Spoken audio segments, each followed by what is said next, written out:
Welcome to the Reality Revolution. It's a glorious day on the Reality Revolution. My brother from another mother, Aaron Abke, is here. We're going to talk about everything from the Law of One to the Bible to whatever comes up.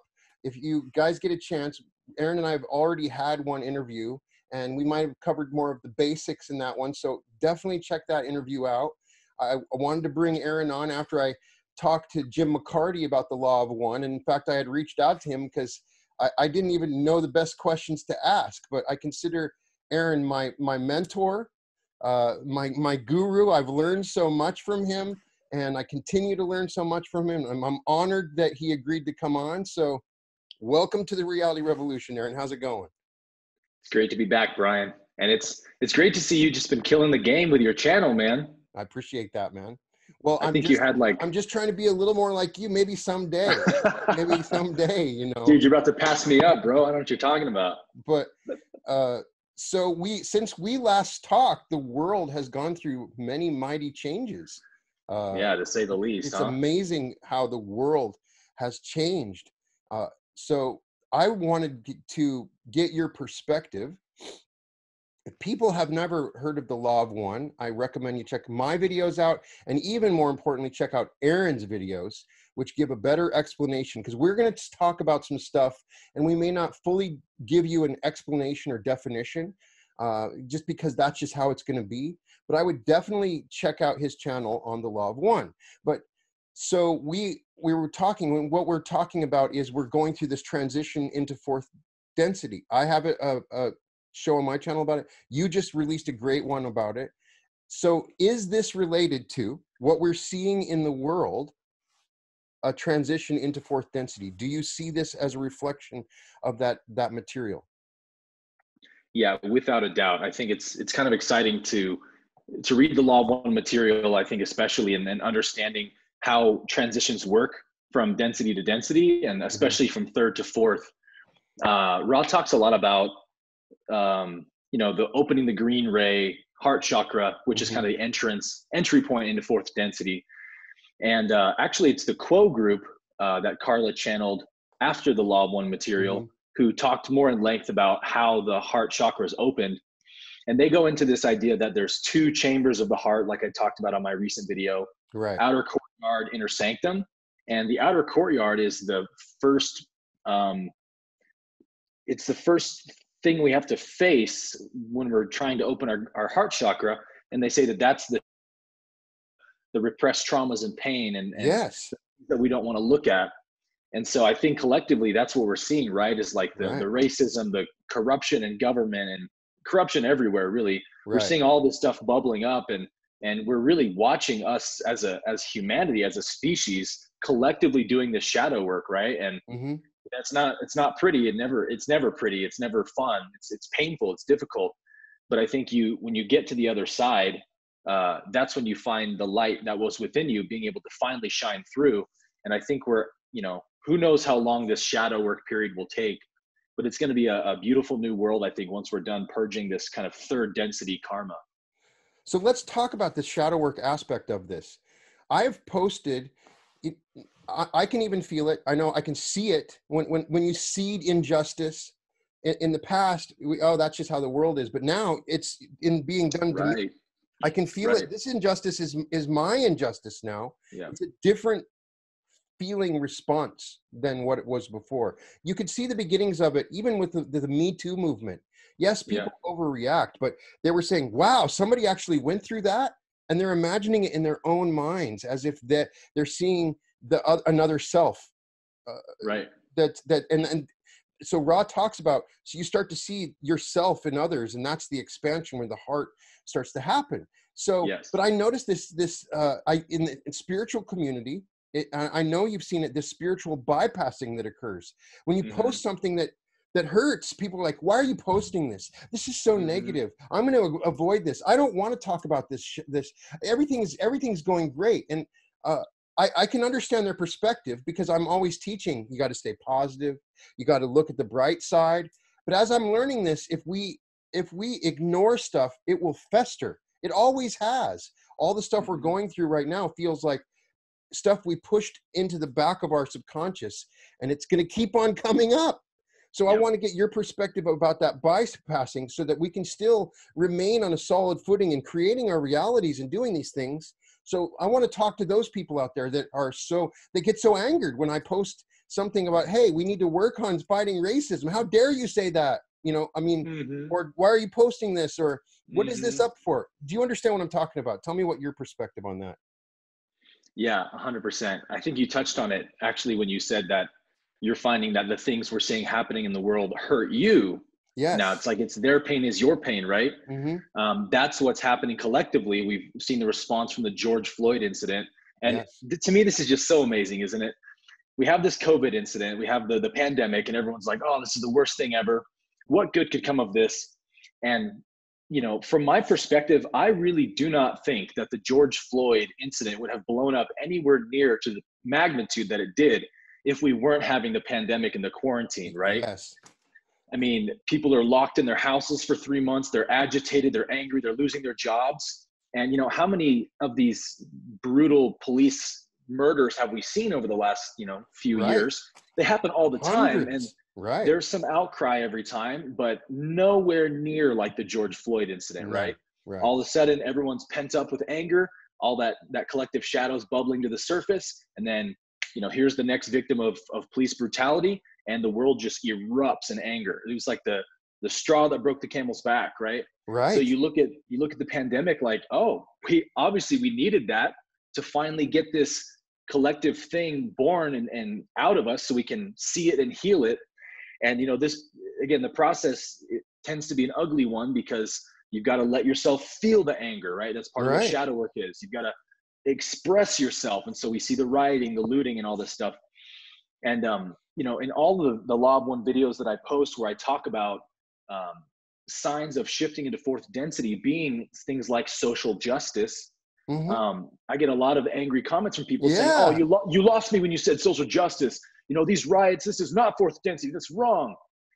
And, or I get the, hey, it's just a false flag.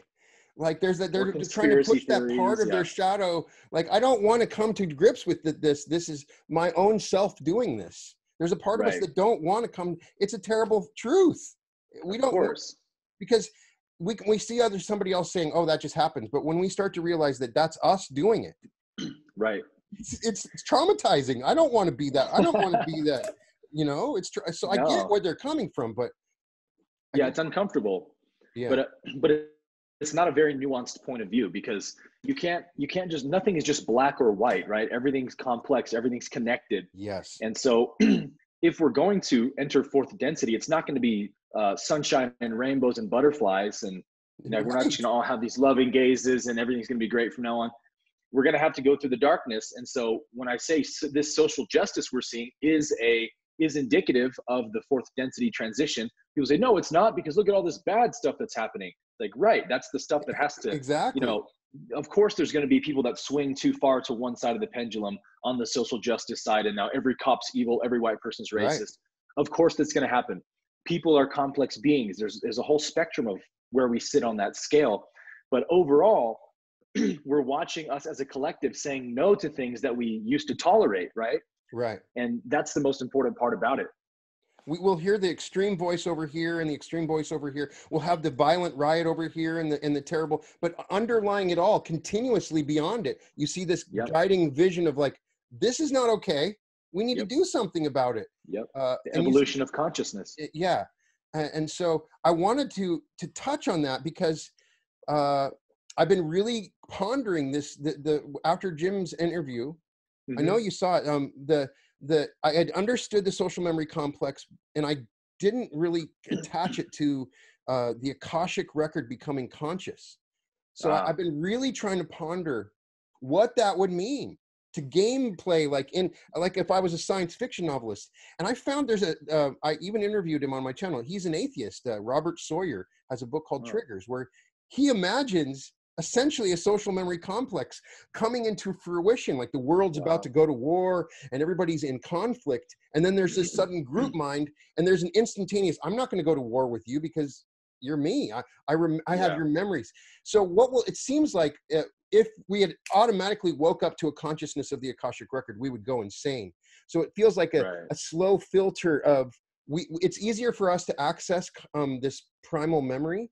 Like I was doing a show the other day on Bruce Lee, and I felt like Bruce Lee was with me, not channeling, but I had a memory of his events, and you start reading authors, and it's like, I'm not just reading the author now, I'm experiencing this author. So it's like a slow drip of information coming into. Is that right? It's almost like we're purposely, they wouldn't put a kid in to drive a Mack truck, because it seems like if we all of a sudden woke up and we were conscious, we would go insane. So it's am I right? Totally. Okay. Nothing in our universe just happens, you know? It's everything evolves. Yes. It's all an evolutionary process, because that's how the creator is knowing itself. It's not an experience if you just snap your fingers and something is there. It's like you want to move into it. You want to experience and taste every step of the process. Right. So as far as like a social memory complex, that's a extremely long process for a species like ours to go from being separate minds to being joined. And, you know, like I love the Course in Miracles stresses this a lot throughout the text. All minds are joined. And Law of One, Ra says that many times in the text as well. So it's like, okay, our minds are already joined, but we're not aware of that. And so it's really the awareness of that reality that's expanding, not the reality itself, right? Reality is always the same. There is only one mind. We all share that mind in individual fragments or whatever. So as time goes forward, like we're watching, you know, the George Floyd protests, for example. This is a little glimpse. We're watching us as a social memory complex, still very a disconnected complex, but we're watching us agreeing in unison. Like nobody's saying that it wasn't wrong that George Floyd got killed. Nobody. Right. There's I've not heard anyone anywhere saying, he deserved it. You know, he should have been killed. He was a scumbag. Close. Everyone is saying that it was people wrong. Have tried. People are tiptoeing, right? But see, it's now there's this collective consensus where it's not okay to say that stuff. Like you're committing career suicide if you say anything. We've seen a lot of people make that mistake, right? And some people, you know, like have said things that they weren't actually what they were misconstrued to be, but because the turmoil is so high right now, people are just trying to point the finger at anybody. And that's kind of how we see a collective consciousness extinguishing points of view that the collective doesn't agree with anymore. Right. So Ra actually says in the Law of One that there are such things as third density social memory complexes. They're very rare, but in a third density planet where they, you know, weren't as separated as we are on our planet, let's say, not as much war and conflict, they could have had a very harmonious evolution through third density and have been able to join minds psychically much faster than we're able to, right? Ra says that on their planet in Venus, they had an extremely fast evolution through fourth density, for example. So it's different everywhere, right? But we can't say like, oh, one day we'll be a social memory complex. Right. Like, no. We are that now, and we're just watching us become aware of that. Right. It's the mistake that I think was made with all the people that said the 2012 on this June 12th on this date. It's just not how consciousness works. It's a slow evolution. It would nothing. We're not going to wake up one morning and there's going to be a flash and everybody's going to transform into big energy balls and we're going to be walking around. Some people like literally believe that. Right? I had somebody post on my recent video about the fourth density thing. They were like, don't listen to Aaron. People don't get raptured and taken away. This is all new dogma being recycled. Right. Like, where are you getting this idea that this means we're going to be poofed out of the earth or something? We're just talking about how consciousness evolves, and you can't deny, nobody can deny how much consciousness has evolved, even just in our lifetime. But if you look back 100 years ago, human race is almost unrecognizable in so many ways. But you can see now that the great thing about the Law of One is it kind of allows you to step back and look at it like you're looking at a game board, kind of. Right. And you can see the service to self knows that this is happening. And you can see that they're incredibly deceptive and smart. They know they don't want the social memory complex. They're going to go against any group formations and you see that. And the more and more you're aware of it, their use of manipulation in media is incredibly top notch. But this social memory complex it even eliminates that on some level. There's nothing they can do about it, right? Yeah, what the service to self path wants is to reverse our polarity to service to self. So they don't come out like some villain from a movie or something. Like they're very, very crafty and manipulative, and they come at you like they're on your side and on your team and stuff. So you know, people that are like religion, for example, Ra will talk about like dogmatic religion being a good example of how a service to self hierarchy looks. You know, there's one entity, master entity, like a pastor, let's say, who kind of controls everything below it, and it trickles down. And I'm not saying religious institutions are evil or something, of course, but they're the way that they're structured, and they're not aware of this, of course. But it's a service to self hierarchy where there's distinctions, right? Whereas in a service to others, there is no distinction. Even though there's fourth density through fifth and sixth density souls in that group, they look at each other as total equals. So in a service to self social memory complex, the master entity, be it a sixth or fifth density, will basically tell his fourth density minions that are enslaved under him or them to go do their bidding, to go whatever the job required is, right? They're not going to go do it themselves because they can command other people to do it. In a service to self or service to others social memory complex, everything is shared equally, but like, you know, a fourth density being doesn't have the abilities or powers that a sixth density being does. So the jobs or what's the word I'm looking for? Functions are distributed according to abilities. But it's not like, oh, I'm better than you because I can do this and I'm sixth and you're fourth. It's all seen as one creator, right? Right. The service to self world, in my mind, would be like a hell world. There's one dude and there's just a bunch of slaves that think, oh, maybe someday I can be like that one dude. But really, the number of people that actually prosper from the service to self would be like infinitesimally small, because it's infinitesimally small the number of people that go and move up. But at the same time, if a whole planet was service to self, it would be like a hell world, right? That you would think. You would think. I mean, you know, I'm sure they'll tell you something different, right? I don't think anybody in the service to self group or complex would really thrive, because it's a constant power struggle. Constant. Ra actually says that in the Law of One. It's the social memory complex of service to self is constantly breaking down because of spiritual entropy, because everybody wants to be the master entity of the complex.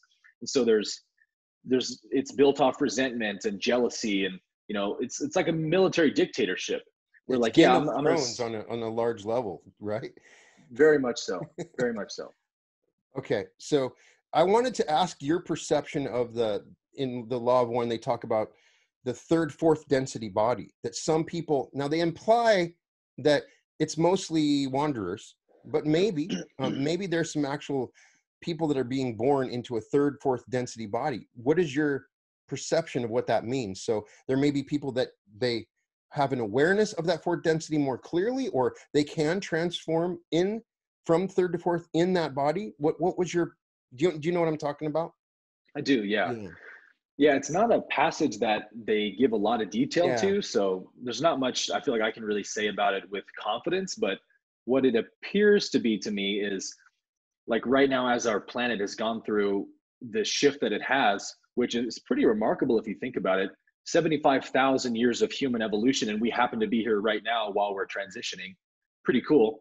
But as that happens and we go into fourth density now, Ross says that this is why a lot of wanderers started incarnating.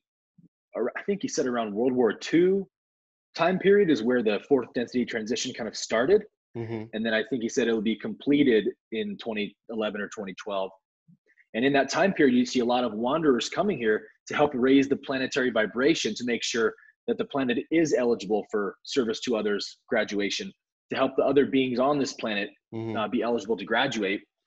And so I think it's because of that where you see a lot of more advanced souls coming in during this transition time, where it's like they want to be of service in a certain way maybe, but they don't want to be as limited to a third density, you know, heavier yellow ray vehicle, but they want to have more of their native vibration available in fourth or whatever density. Mm-hmm. So they are able to carry a higher frequency, so to speak, because we're in this transition where we're now fourth density. So it's possible to have more of a green ray influence in your body that you're incarnating into. So I think it's just a thing where wanderers are choosing that to give them more ability to be of service.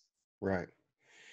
So the other interesting concept, I don't think I talked about you last time, is the North and South Pole, kind of, that when they're talking about the Kundalini and awakening and moving these energies, there's really a focus in the Law of One about two different energies that we're accessing.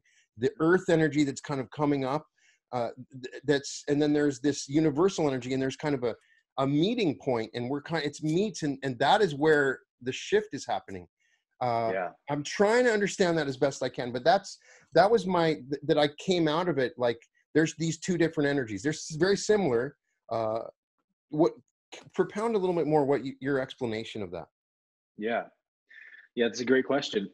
I think you can see this concept best by looking at the energy centers of the body, mm-hmm. because we have a north and south pole, a positive and a negative pole ourselves. Right. So we have the lower three chakras, red, orange, yellow, and then we have the green ray, which is kind of the centerpiece of the energy body, and Ra calls it the springboard energy center. And then we have the upper three, blue, indigo, violet. So you could see the upper three as the spiritual energy centers, and the lower three as the earthly or human energy centers. And so what Ra explains in the Law of One is that there has to be a perfect balance. So you can't like skip over the root chakras to get to the spiritual ones because it's more fun or whatever. Right. You have to have an open channel. So you can think of it like a garden hose or something. If I have a lot of blockage in my red, orange, or yellow, then I'm putting a kink in the hose and the energy can't flow up into the spiritual centers. Right. So they also talk about this in a lot more detail in the sexual energy exchange passages. Right. And they talk about how, like, if one entity is vibrating an orange ray energy during sexual intercourse, that's a service to self energy, a negative energy. So that's where it's going to be like domination type of sexual energy exchange, where the other's not seen as equal, right? I'm over you, you're under me. And so it's not until the heart opens that green ray energy can be exchanged between two people, and that becomes a positive sexual energy exchange, where yes, red, orange, and yellow are still active, but now it's being ruled by the green ray, by the heart. Mm-hmm. And so Ra explains that unless the heart chakra is open, you don't even have access to the upper three centers, and you can't open the heart ray until you open the red, orange, and yellow. Right. So the south could be seen as those bottom three, energy coming up from the earth. Actually, Ra says the red ray actually is where the energy enters the human body, through the red ray, and then it spirals up the Kundalini. And if the Kundalini is open, it goes all the way through the violet and comes back out at the top, and then the cosmic energy can flow through perfectly. So you have the positive and negative energies working in harmony, and that's what Ra calls being a crystallized entity, where now you can perform healing and all kinds of other stuff.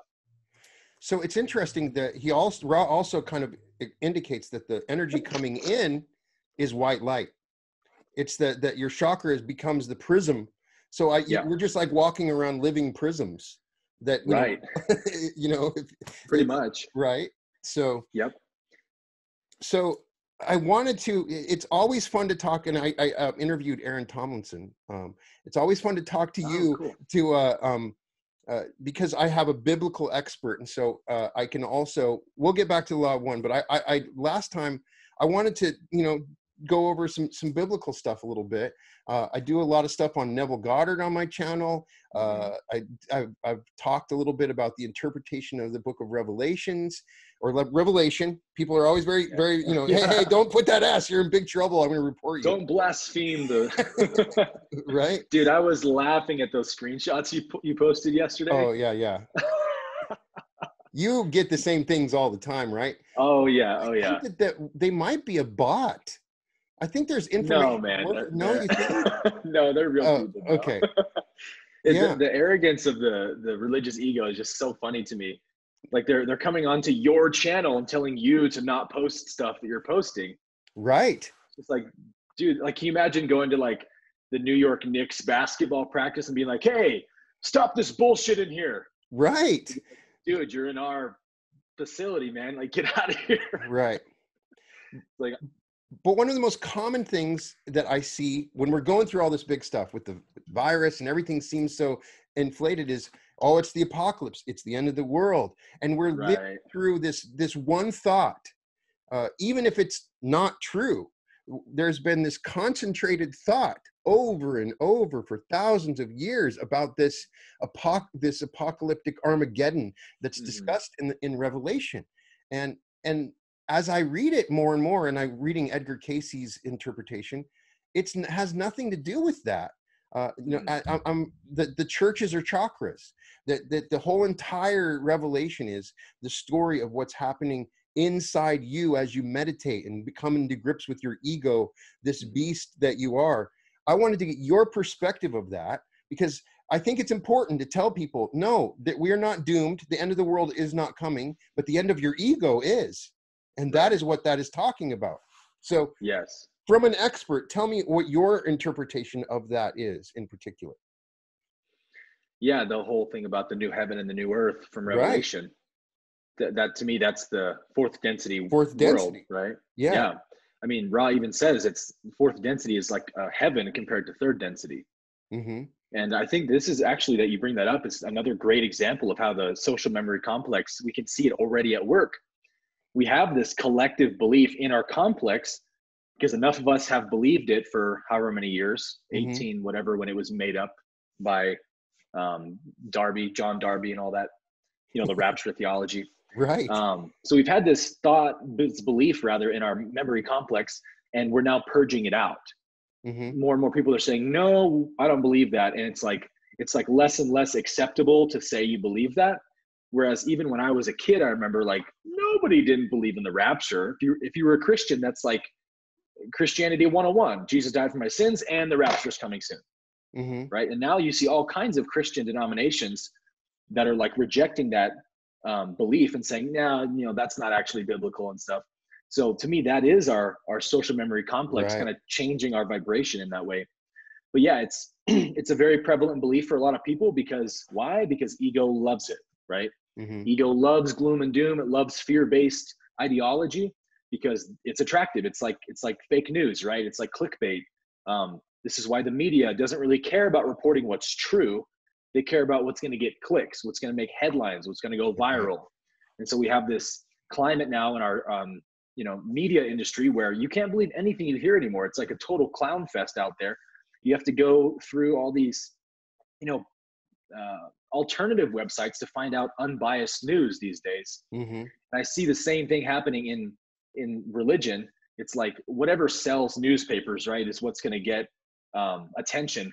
And so I think it is a bit of our responsibility to start calling that out, and because it's not biblical, and even most Christians now will say it's not. And so of course in a loving, compassionate way, when somebody presents that kind of a doctrine on my channel, for example, on some of my older videos on religion in the Moving Backwards series, I'll make sure to have a little conversation with them and say like, hey, can you show me where you see this in the scripture? Because I don't see this in not only the Bible, but I don't see this in God. I don't see why this would be a good thing for God. Like, how does God win if the devil comes to take over the world and takes, 2/3 or 3/4 of his children to hell? And then at the last second, God saves a couple of his kids. Like, tell me where the glory is in that for God. Right. And I think when you approach it from that point of view, there's more receptivity to it. It's an acknowledgement that God is not all powerful. If the devil is, that is the major problem with it. But I still find the Bible to be a living word. When I'm reading it, it's speaking to me personally.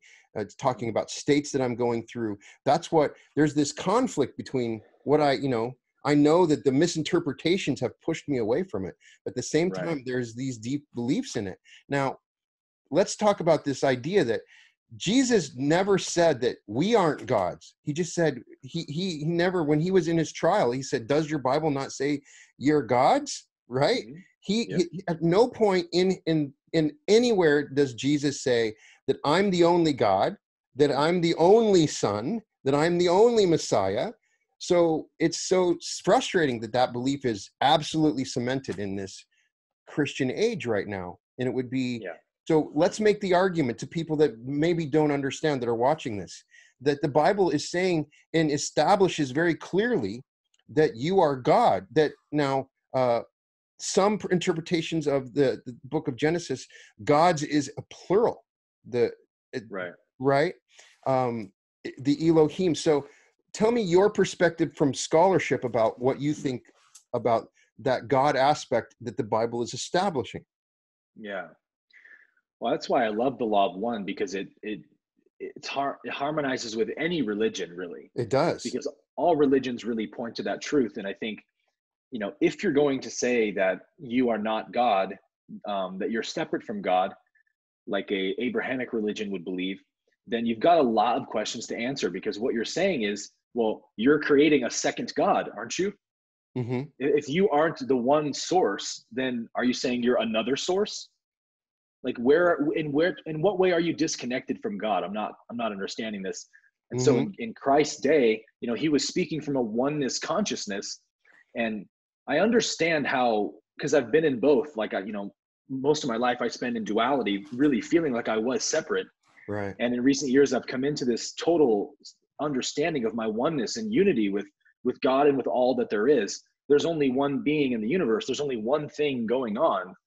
And so now I understand the difficulty in communicating that state of awareness to a third density state of consciousness that sees itself as separate. I mean, that's what third density consciousness is. I am separate.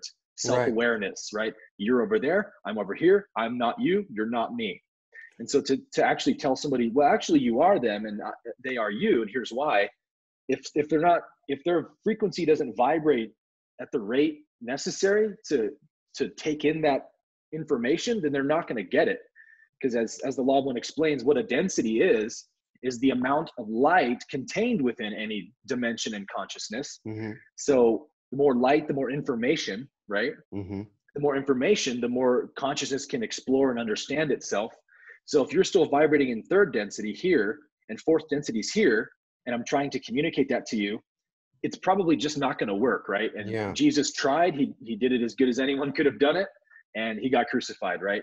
So 2,000 years ago, our planetary frequency just wasn't at the place yet where it could really digest that kind of information. And now, how many more people on the planet now are kind of understanding what oneness means, and it's making sense. Like, hey, we're all connected, guys. We see that in like kids movies and nice little phrases people will say on TV and stuff. Like, hey, we're all in this together. It's like, that's not just a no little big deal thing. Like, that's a big deal that people are saying this now, because that is the awareness of oneness, of fourth density getting integrated.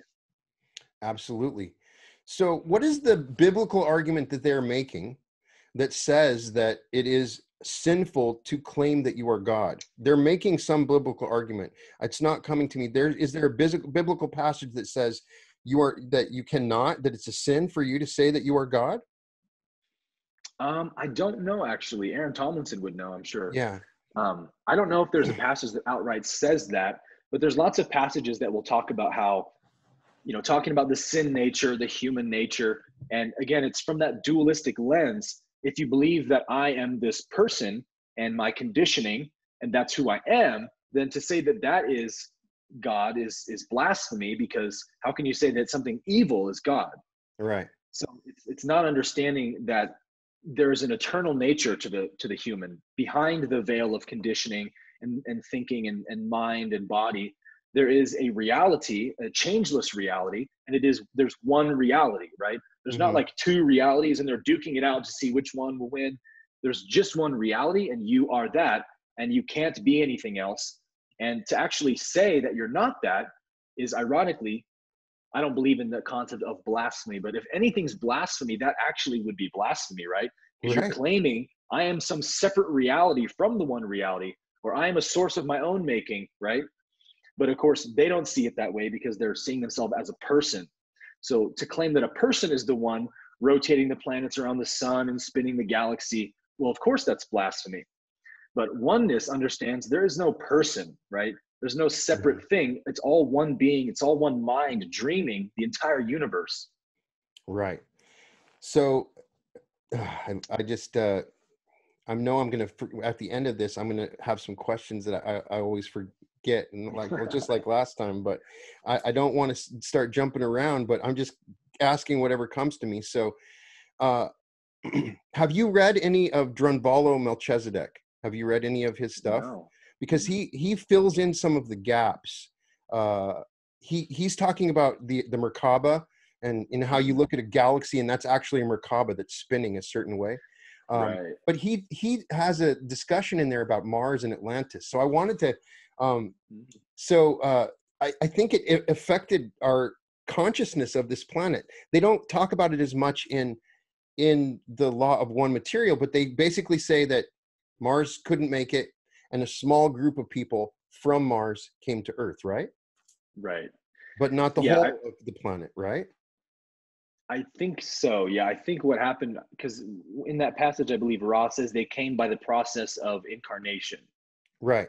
So Melchizedek is claiming that Mars, for a short period of time, tried to separate from God. They were very Vulcan-like they didn't have any emotions. They separated from love, and it was constant war and battle when they did this. And as the planet was destroying, a small group of them were able to come to the Earth and then tried to take over the Earth, but they had such a small number that they didn't make it. But this masculine consciousness that they brought sort of over time infected the Earth, because the Lemurians they're talking about were more feminine oriented. So it kind of caused a shift, a radical change in our consciousness. And I was trying to align this because maybe it's not true, but clearly something happened in our past that they're talking about. What is your perspective on that? People think, oh, we've been around for millions of years, but clearly a bunch of stuff has happened on the Earth that we have no idea of, and we're still like 14-year-olds. We think we're all advanced, but we're not. Perhaps in the past we were way more advanced, right? Were we fourth density in the past? No, I don't believe so. I don't think we were actually fourth density, right? Yeah, because it's kind of up to the planet, right? Right. Sort of like grades in school, but yeah, if I could have one wish, it'd probably be that I could go back in time and find out what really has happened in human history. That is my wish. It's endlessly interesting. That's why I'll read that stuff over and over, and so the mind wonders. Like, what Maldek was another planet. Was there this incredible planet Maldek? What did they fight about? What was that? What happened? I want to know. Somebody tell me. Well, it's funny you say that, because I watched a really interesting show on Gaia a couple of months ago. I can't remember which series it was on, but it was an interview with a nuclear physicist who worked with NASA and was studying, he studies how nuclear weapons and nuclear radiation works and all that stuff. But he was working with NASA studying Mars, I believe. And the whole interview was about how he came to this conclusion that because of the makeup of Mars' atmosphere, he can, in his opinion, his professional opinion, he said there had to have been a nuclear event that stripped the atmosphere in the way that it did. Right. And he found some geological sites on Mars that look like blast sites and things like that. And he basically says the chemical makeup shows that this was very likely some kind of a nuclear war that happened. And he was saying that as he was telling some of his colleagues about his findings, and one of them was like, I've been thinking the same thing for years. I've been studying this on Mars as well, but we don't want to spread this around. People are going to think we're loco, Right. But he's pushing it. I think he wrote a book about it. But the time frame he puts it in is also exactly when Ra says in the Law of One. I was blown away. It's 500 to 700,000 years ago, I think. Because Mars was a war planet, essentially. It was a race of people that were in heavy conflict. That had no love, was what Melchizedek said. Maybe that's true, yeah. Right. I think the guy on the show actually said that he believes it might have been another civilization that bombed Mars, that dropped the bombs on Mars to get rid of them, because they were, who knows what they were doing that was agitating, other civilizations or whatever. But yeah, it's fascinating to think about, and a lot of what the Law of One says lines right up with that. Absolutely. So, it's really interesting. I saw this movie the other day on the moon Iapetus in Saturn, and these remote viewers were checking it out and saw that there had been an advanced civilization that had built something just to like monitor Saturn, and they were from the planet that was destroyed with the asteroid, and they were super highly advanced, and something happened that destroyed them. So these are all, if only we could know that stuff, because then we would all be different. Our species would be like, look, 2 or 3 planets in the solar system didn't even make it.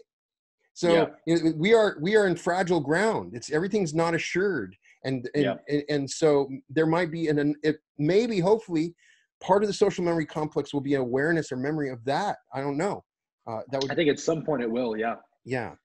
Right now we're kind of victims of our own naivete, so to speak. We're definitely victims of our own naivete, and the way that the political system and the economy, it's pushing against. They're definitely in conflict with an idea of people coming together in a social memory complex, and then there's this resistance on both levels. And it will be interesting to see how that resolves itself, because it's going to be messy right now. Right. Yeah, I think when we talk about like the Fermi Paradox, right, you know what that is? Right.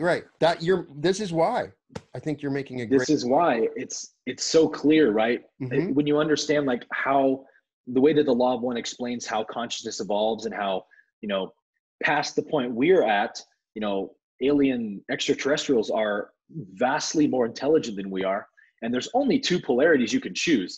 And I think that's the confusion of the Fermi Paradox, and why we don't have contact with aliens, is because we project our state of consciousness onto them, where we think, well, aliens must be a mixture of good and evil like us too. Right. But actually that's not the case. It's not the case. Law of One says past this point of third density evolution, you find positively polarized aliens or negatively polarized aliens. So they have one of two agendas. Service to self is to, you know, manipulate us into being enslaved by them. Service to others is to protect us and allow us to evolve according to our own free will. So of course we don't see extraterrestrials, because the service to others, the number 1 rule for them is to not infringe upon free will. Right. So that, I mean, Ra says that over and over again in the Law of One. He's like, I can't answer that question. That's an infringement. And there's even one question that I found so interesting. I don't know which one it is in the books, but they ask Ra a question and he says, this is borderline infringing on your free will. They say, we can answer this, but with some loss of polarity. So what he's saying is, we're going to tell you, but we're infringing a little bit, which is going to actually depolarize us a little bit. So if you think about extraterrestrials, why they wouldn't just come land on the White House front lawn and give us their technology, what a massive infringement that would be on our free will, and depolarizing them. So it's more of like a quarantined, we're being quarantined by extraterrestrials right now. And they're waiting until we get to a certain point in our evolution where we understand that we're not alone. We're open to contact, kind of like the Ra group of Don, Jim, and Carla, right? They were putting out the contact saying, hey, we know you're out there. We want to talk. And then, of course, they said, okay, and that's your free will. So we'll talk to you. But with the war, the religions that we have, there's no way that our planet's ready for that. And probably won't be for many hundreds of years. Yeah. What's interesting when they talk about UFOs is, you know, Ra says that many of these UFO sightings are service to others, craft who are allowing themselves to be seen so as to open our species to the mysterious, to kind of let us start to say, oh, maybe we're not alone. And man, are we seeing some of the most fascinating UFO sightings ever? Like, we are. You know, just beyond the Bob Lazar stuff. Right. There was the Navy, I believe, pilot on Joe Rogan last year, I believe. Talked about the Tic Tac UFO. Yeah. I mean, that's just incredible. That is happening. Amazing. And we're acting like it's no big deal. This should be talked about. We should be talking about it every day. But people are like, oh. Right? Like, how do you just go back to work after that? I don't know. How? Exactly. The aliens are here. Right. So clearly there is a quarantine. The quarantine also kind of answers the Fermi Paradox argument, right? But even then, I don't think a quarantine would block our ability to see. How do you think the quarantine works? Is it distorting what we're seeing in space? Is there a shield? Is it, do you think it's a visual shield that blocks what we can see? How could they possibly quarantine a planet? I mean, we're basically like a garden, like a ranch. I used to work on a ranch when I was a kid. And, you know, you have a field that you lay out and make sure it's a place everybody can eat. And, you know, when they're ready, they move us to another pasture. Right. Right. That's a good analogy. So is that what it is? I mean, how could they possibly quarantine? The level of technology would be beyond anything I could imagine. Well, for them, they just do it by thought. It's not hard at all. Right. It's just it's not, they're not blocking us from seeing anything out there. That would be an infringement on our free will. Okay. They want us, we can look out and see whatever we want, but in terms of like contact, sharing information, teaching and things like that, those are things that we're not ready for yet because we're not asking for it yet. And so like the way that Ra explains the quarantine is it's for our own protection because service to self entities, they polarize by infringing on free will, right? By manipulating and enslaving. So if our planet isn't quarantined, a lot of service to self entities could come to our planet. And I don't think that they would do it openly because I think that that would run way too much of a risk of making themselves appear to be a threat to us and push us away from them. Mm-hmm. They would want to do it in a way that's attractive and seductive, and we would want to trust them. And then they would start delineating the law of service to self slowly, right? And so that's what they want to stop from happening so that we can evolve naturally and have free will to choose if we're going to be service to others and service to self. And at their level of density, you know, that's how they're actually polarizing themselves by protecting our planet. That's how they're gaining in polarity because they've been there and done that through 3rd to 5th density already. So the analogy I give for the Fermi Paradox is like when our scientists study wildlife, we don't do it by sprinting into the middle of a zebra herd and taking pictures and looking around with binoculars, right? Right. We stay back far enough that they don't even know we're there, and we observe and we watch. And let's say, you know, we come across like a sick lion or something. Sometimes scientists will actually intervene, but they'll, you know, shoot a tranquilizer dart. They'll give the lion medicine, put it back. The lion never knew it happened, right? And we see a lot of like UFO abduction stories similar to that. So I think it's the same thing happening just on a larger scale. And I think because we're so kind of arrogant in our egoic consciousness that we're the only ones here, like even the fact that we asked the question, do you think there's life out there? It's like, it's almost so embarrassing. Ridiculous. You know? Yes. I see that question on, are you serious? How could you ask? The thing is, when you look at nature, you see it repeat itself all over the place. You don't see one tree, you see trees. Everything repeats in the shape of objects and the things.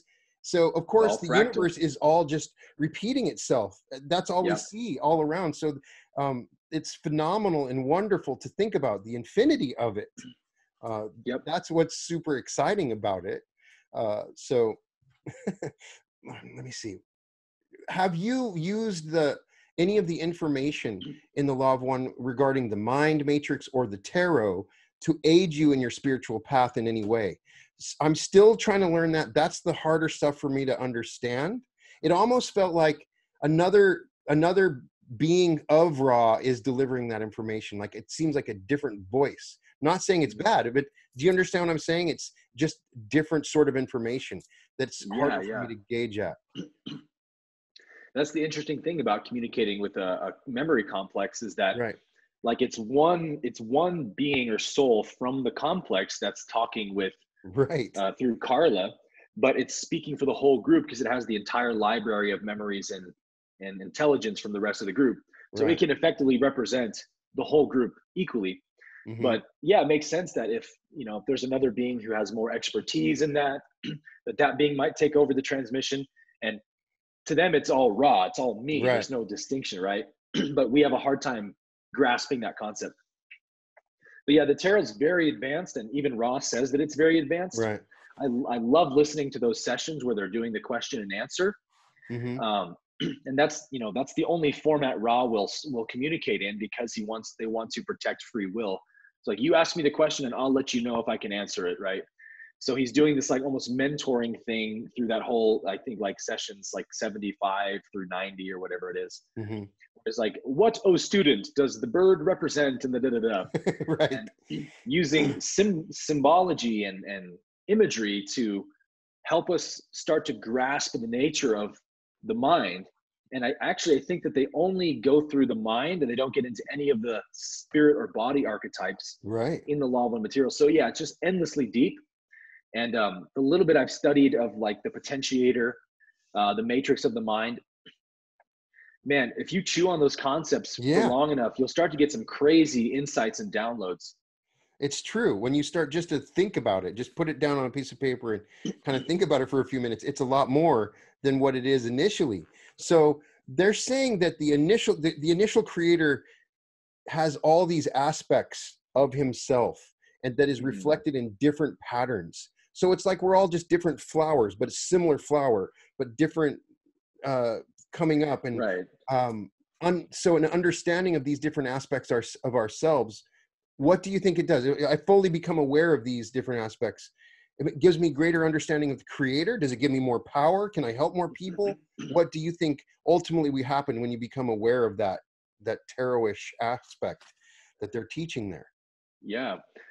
Well, when Ra talks about how we polarize, they say that there's only three ways we polarize, and that's knowledge of self, acceptance of self, and forgiveness of self. So forgiveness of self is correcting what's been done in the past, right? Acceptance of self is correcting what's happening in the present. And then knowledge of self is kind of the eternal, right? The timeless. And so knowing yourself allows you to polarize because it allows you to increase the capacity for light, right? For information. You have to increase your vibration to take in more light. So like the analogy that Ra gives on, like when they talk about the harvest and how you graduate, they give this analogy of a staircase of light, where basically as a soul, as you're evolving, you're walking up the staircase and every step there's more light, more light, more light. Right. And you basically just keep walking up the steps until you can't take the light anymore. It's, it's too blinding. And if at the time of your body's death, so to speak, you haven't stepped onto the fourth density stair yet, then you've got to go into another third density life, right? And then the moment that you're able to step onto a fourth density staircase and absorb the light, you've now graduated or been harvested. And so knowledge of self is a way that you can expand your vibration and to take in more light, right? Right. So you get a lot when you look on YouTube where people are talking about this shift and they use this 5D term. And so I see, I don't see a lot of references where it's coming from. Dolores Cannon has entities that she interviewed that say, we're going to skip 4D. We're going right into 50, but are they talking about dimensions? So let's try as two teachers to try to bring these together. When somebody says 5D and I say fourth density, is there any similarity? Are they talking about something completely different? Do you think they're still, what is your interpretation of how we reconcile this? Yeah, it is a bit of a tricky concept to help people grasp because it sounds like two different things. One's 5 and one's 4. Right. But ultimately it's the same thing. Right. It's just different ways of describing the same thing. So dimension to me describes the point of view that you're looking at the universe from. So we have, 3 dimensions, length, height, width. 4th dimension is time. Right. So right now we're observing the universe through the dimension of time, or space-time, as Raul says. Time-space is the reverse of that, and that's the inner planes, the astral planes, where time is not the leading factor, right? You're not observing the universe through this perspective of time, but more space. So traveling instantaneously from location to location, right? You can do that in the time-space realm. But here in the space-time realm, that's 4D. We're viewing from linear causality, right? I pick up this cup, I drink it, I put it down, it took me 3 seconds. That's what really happened. Right. From Ra's perspective, they're looking from time-space, where it all happened at once. It's like a game board, like you said. All the spaces are available at once. I can just pick my thing up and move it to that space. And they actually give this example with cities. Ra says, think about it like a city where you've got Tokyo, you've got Manhattan, you've got San Francisco, and all these cities are occurring at the same time. People running around to and fro, but it's happening simultaneously all around the planet, right? Mm-hmm. That's kind of how their experience of time space is, or the universe is. So when we talk about 5D, we're talking about a new perspective of looking at the universe.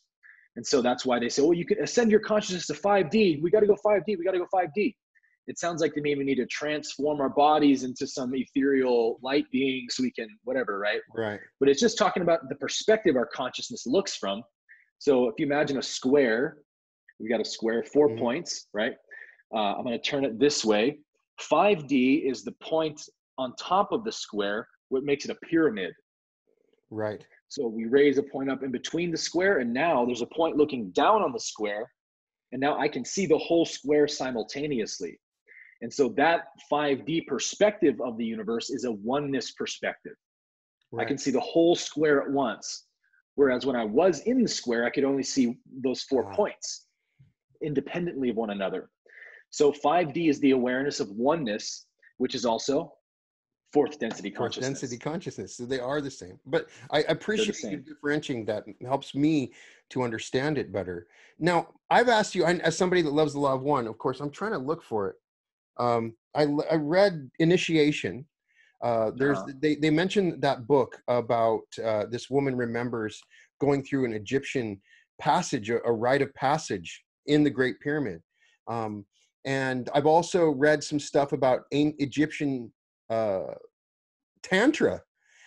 Obviously, that's stuff that Ra might have been teaching, because they used sexual energy transfer and the pyramids. So do you think that stuff would help us if we go back and look at some of these Egypt, because they probably are muddled with other stuff coming in, but they were teaching a sort of initiation to move into that fourth density with their teachings. Perhaps they were meant for another time. Do you think that stuff might aid us? I read in the Ra with Egypt. Right. Melchizedek says that he talks to a being, Thoth, who's giving him a history just very similar to the law of one, and says that at one point, many of the great spiritual leaders are initiated in the Great Pyramid. That Jesus actually at one point went to the Great Pyramid and was part of his initiation. There's a point in the Great Pyramid where you learn to eliminate your fear, because you come in contact with actual fourth density in a small room, and anything that you fear will kill you. It's like they lead you along this whole teaching about you cannot come into this room unless you're ready, because if you come in fully positive, then you're going to survive. But if you come in with any fear, and that's why we don't just jump into fourth density. So I found that super interesting. I was wondering if you had ever explored any of that stuff. You think that might, and I don't want to get it confused.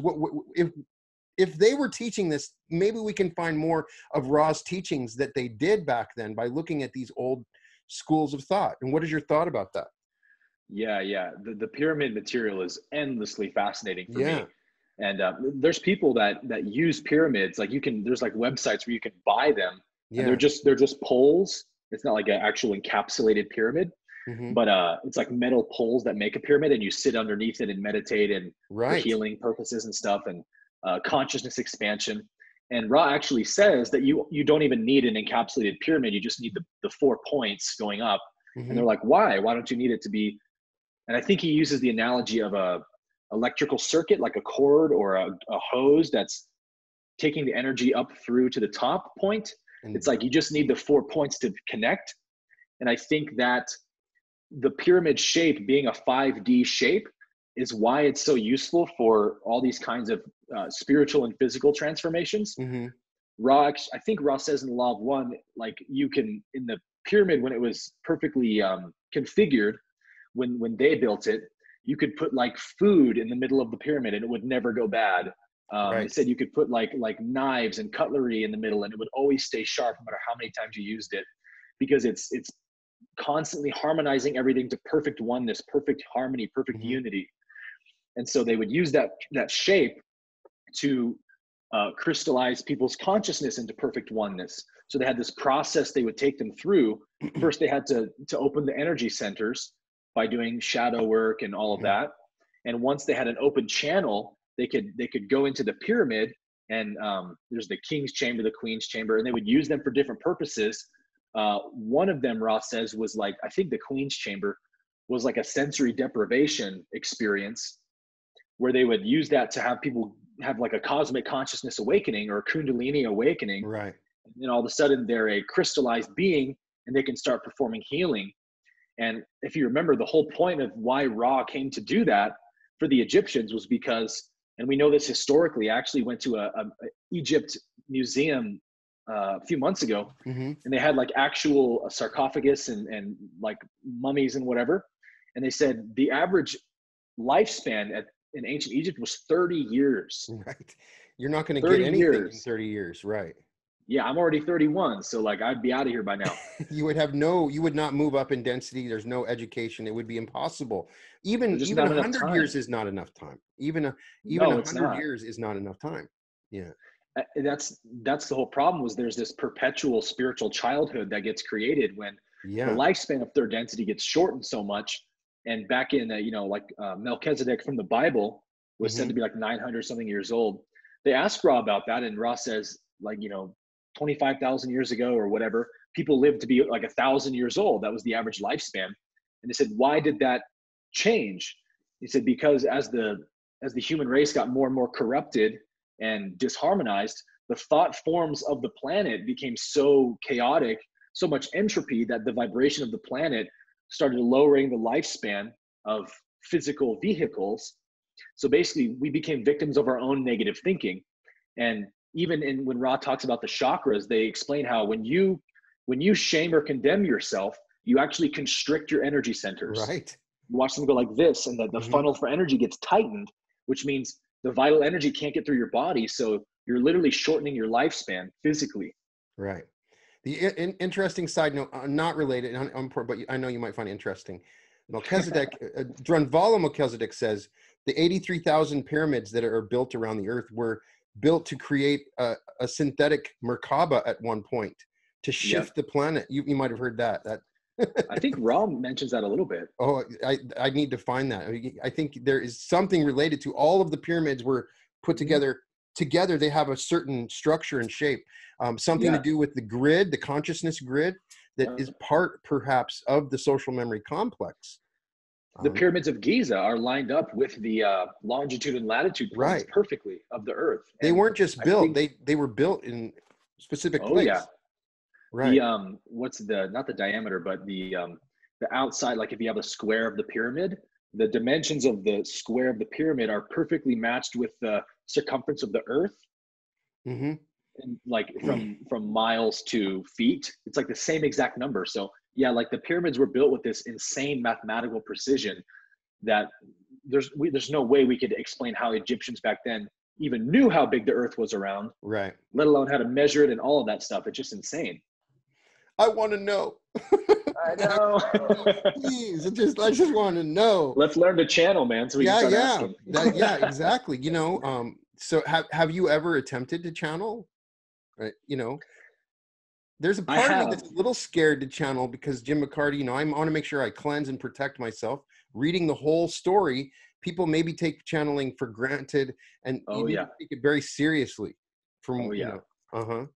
Yeah, it's not you don't want to take it lightly. Right. You're basically opening your front door and saying, "Hey, I'm here. Come on in." Right. Expecting that only good people will hear you, right? Service to self entities are constantly on the lookout for entry points that they can use to polarize. I mean, it's so hard to polarize on the service to self path. You can bet your bottom dollar if you're opening your front door, a service to self entity is going to come find you real quick. Right. And Ra says that if you're polarizing on the path of light, the positive path, he who exudes more light draws more attention. Right. So if you're going to channel, they say only ever do it with at least 2 other people, like they did in the raw material channelings. If you're going to channel by yourself, only channel your own guides. Don't ask for open contact. Right. Because that's what you have to do if you're channeling. You're basically putting out a radio transmission saying, "I'm over here. Somebody talk to me."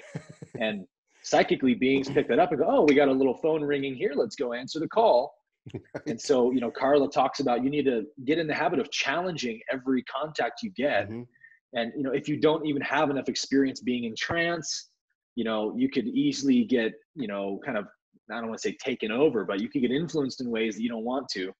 So Carla says like, hey, if you want to be a channeler, make sure you really want to be, because it's a difficult life path. Right. It's not like, oh, I talk to beings. Like, it's so funny seeing people on YouTube like, I'm channeling Ra, and here's what Ra says. Right. That's the thing. Yeah, you're definitely not, though. Service to self would love to tell you that they are Ra, and then just give you misinformation.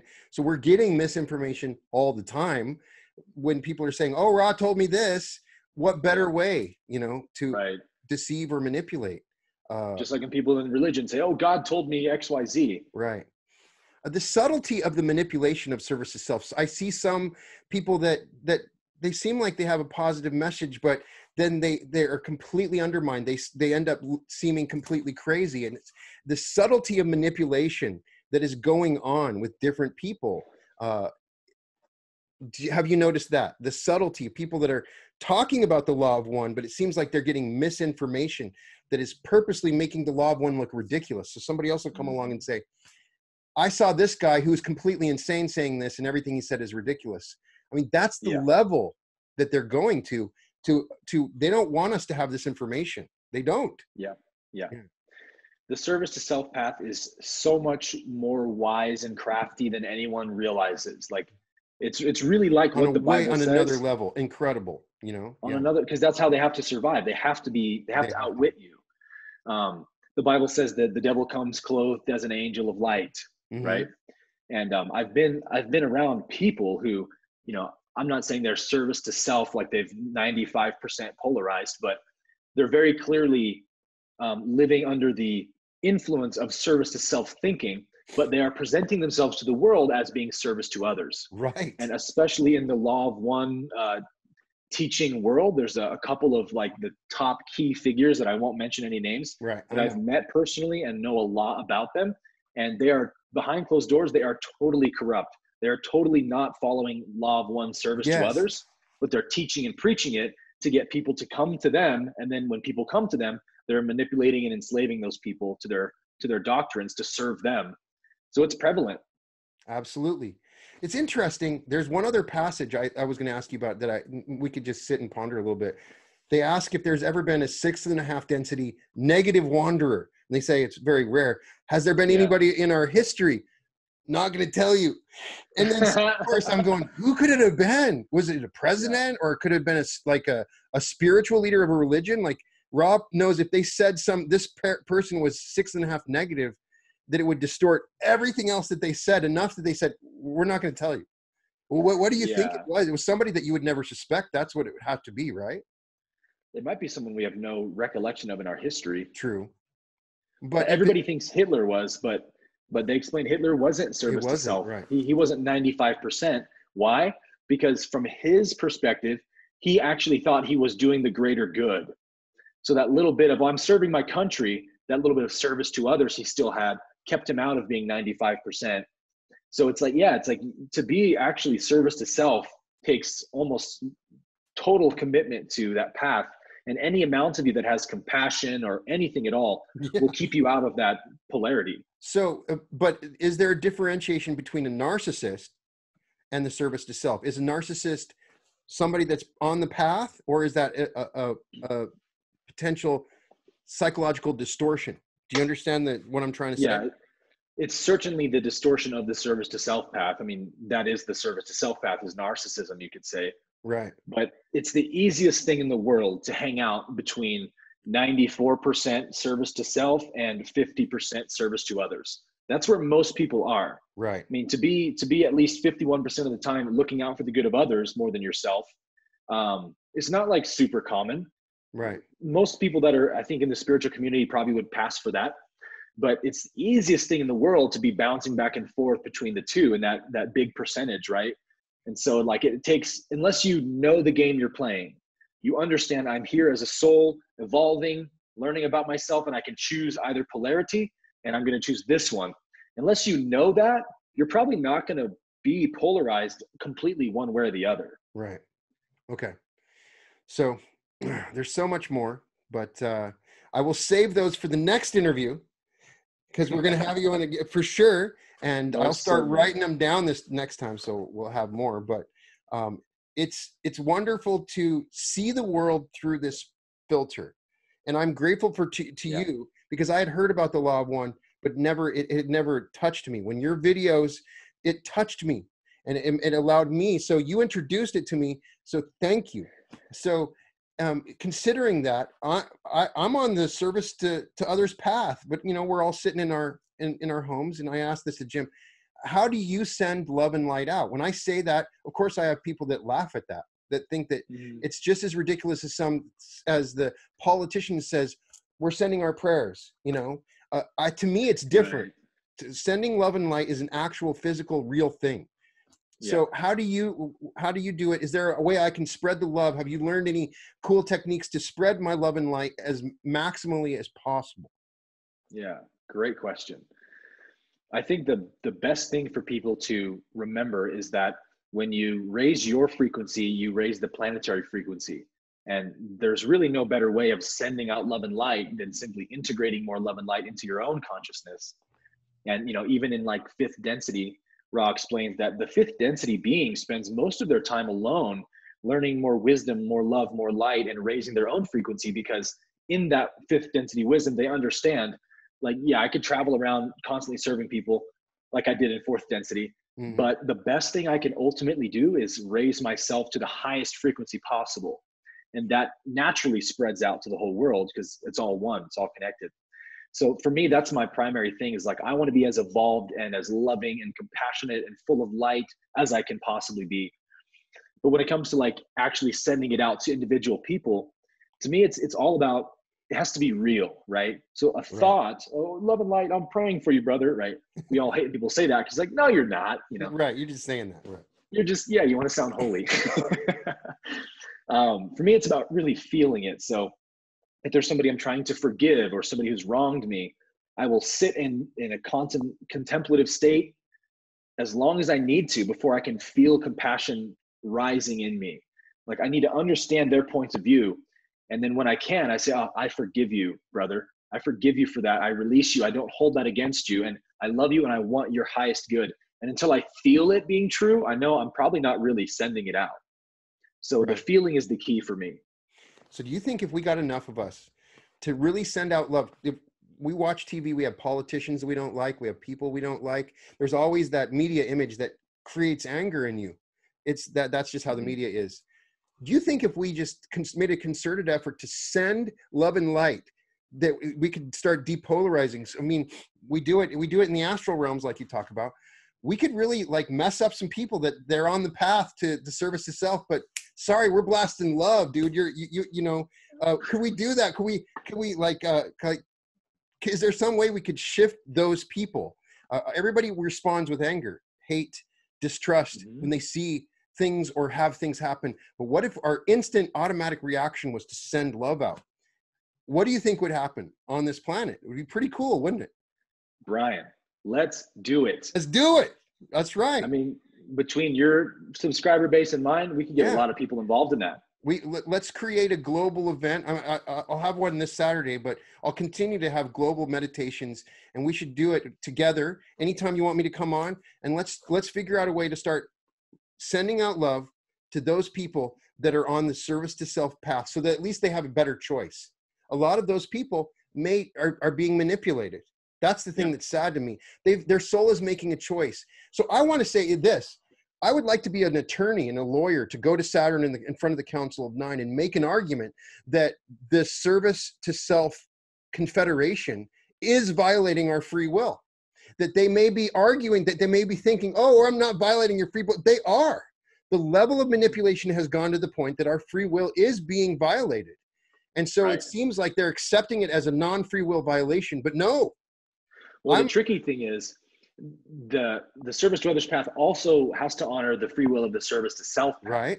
So they have to allow a bit of that infringement. We don't want to stop them, right? But a manipulation means I don't even have access to that other or understanding of that other path. Completely changes my programming and thinking. I think there's a level to it. My free will is violated once I became aware of it. Right. So really the best thing we can do is raise the planetary frequency, like a global meditations, global love and light ceremonies. This is stuff that I think so many people would be behind. Yes. And I think we could get a huge amount of people to make start making real changes, right? Because we've seen like they've done like certain cities, I think they've done experiments where they've had like mass meditations and watched the crime rates plummet like over the following few days. Like it really does work. And I think as we're tapping into this as a collective, we're going to start seeing that this might be the best way to influence change. It really might. That's what I feel like. So yeah, let's do it. And anytime you have anything like that, a meditation, I want to be a part of it. I want to promote it. Send me the information. Likewise. I want everybody to know about it. So, and we'll continue to do that. And let's just send love and light out. And thank you so much. I'm so honored that you came on the show. Thank you. And the Reality Revolution thanks you. Welcome to the Reality Revolutionary. Thank you, Brian. It's been a pleasure as always. Well, welcome to the Reality Revolution.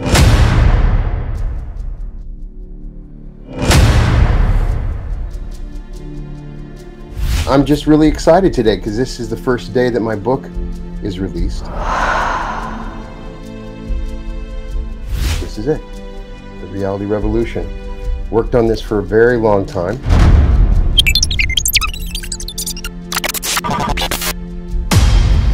So many of the things that I discovered along the way, and I was excited to share it with everybody. Tell you a little bit about it. I'm like everybody else. I'm interacting in the world and starting to realize that my thoughts created reality.